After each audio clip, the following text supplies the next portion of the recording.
Hi there, I'm still here in my chair drinking the tea. I decided I'd go ahead and do another one here while it's fresh on my mind.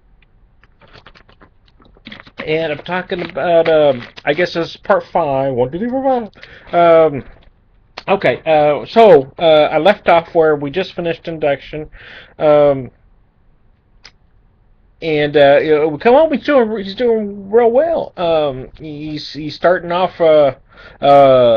He's got most of his strength. Well, not most of his, but he's feeling pretty good for a kid who's got has cancer. Anyway, um, so I'm thinking it's probably about 4 days, maybe. It hasn't been very long. I haven't been very home very long.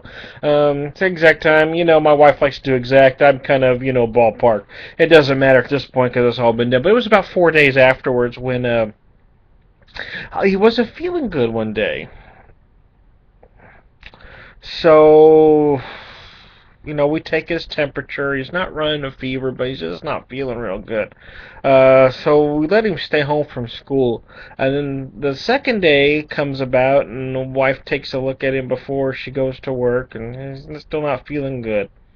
And then she heads off to work, and then I'm letting him rest, but then I'm sitting in a chair, and I'm getting worried. So I go in there and take a look at him.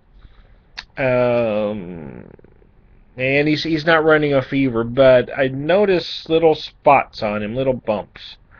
And I haven't seen chicken pox in 15 years, but they look just like a chicken pox to me. So I get on the phone to the clinic and I explain what it looks like to me, and they say to get him to the emergency room right now. So I call the wife and we get to we get him to the emergency room pretty early. And you know we have good hospitals here. They're pretty good. And I've made the joke lately that I think the hospital in your area is as good as your sports teams. I mean, not how good they play, but the league they're in. I think if you got a double A team, you got double A hospitals.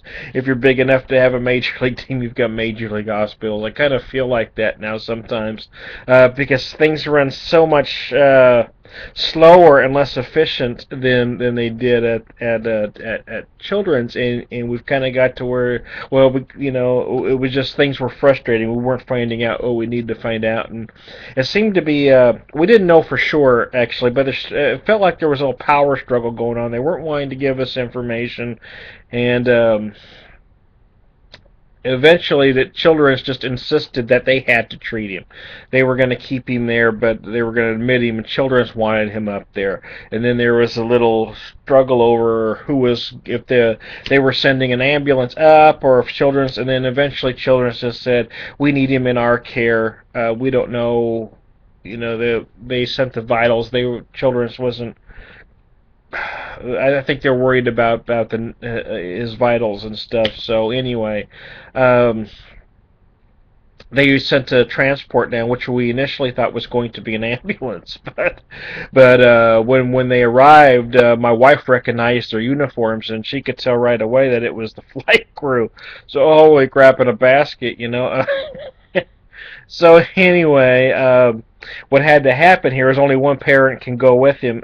So I ended up going with him, and the wife just kind of got in the car and got there as quick as she could. But we get in this plane, and it's not this it's not a tiny plane, but it's not a big plane either. It's very little. Anyways, I fly decent, but I have tummy issues from time to time, and I'm sitting at the very back of the plane. There's a lot of bumps, and I'm just praying that my belly just woo, because there's no barf bags to be found, and I actually held in pretty good until we got near the end there, and I've got a direct view out the cockpit window, and I can see it looks like stars, but I know we're on descent, so it was more likely that I'm looking at lights from the ground. But it was like it was like you're in a kaleidoscope. You just see these massive, and at that point I almost did lose it, but I hung on. I was just at that point I was wishing I had a couple airline bottles to steady my nerves, but we made it. So anyway, I'm going to end this part 5.